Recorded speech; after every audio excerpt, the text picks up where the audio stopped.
Here's a look at what we are tracking. Still windy and mild for today and tomorrow. Just that slight chance for rain tonight. But I want to talk more about this first taste of winter that's coming up for this weekend. It's going to be some drastic changes on the way.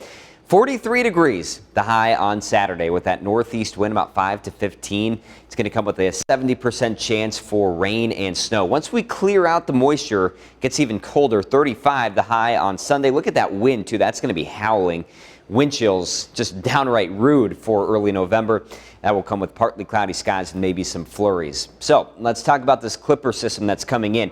This is starting Saturday at 6 a.m. So there you see it. It's going to kind of scoot across Nebraska and into northern Missouri. I think it's taking a little bit more of a southern track compared to some previous model runs that we've seen.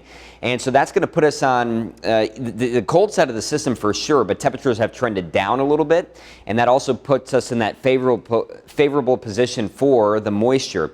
So it all kind of comes down to the temperatures, which will be a little bit above freezing, and when things will transition over to snow. Probably starting off with a very chilly rain for Saturday morning into Saturday early afternoon. And then you'll start to see the transition to that rain-snow mix. And then eventually, probably a quick burst of some wet snow as we go through Saturday evening. Now with Clipper systems, they're pretty quick moving.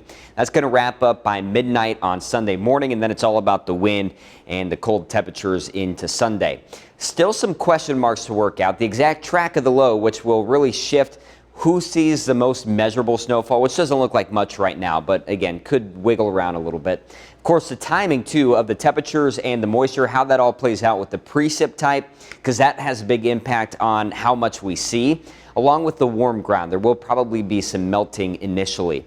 Here's what I'm thinking as of right now. It's certainly going to be the coldest air of the season. We know that. But accumulation-wise, I think about an inch or less, mainly on the grass because of that warm ground, and especially between Highway 18 and I-80. I think south of I-80, maybe just a little bit too warm to see a whole lot of accumulation. However, as we go through Saturday night, temperatures drop down to the low 20s. That could introduce a flash freeze and some slick roads, so it could be a little bit slippery out there for Sunday morning. We go through the wind chills. 20s there by Saturday evening. Then we're down to about the mid-teens Sunday morning. And through the day on Sunday, we're talking low to mid-20s. That's the peak wind chills. Monday morning, feeling anywhere from about 10 to 15 degrees. So that cold air really settles in for the beginning of the week, but we warm up quickly. 50 by Veterans Day, 55 by Wednesday as we see partly cloudy skies.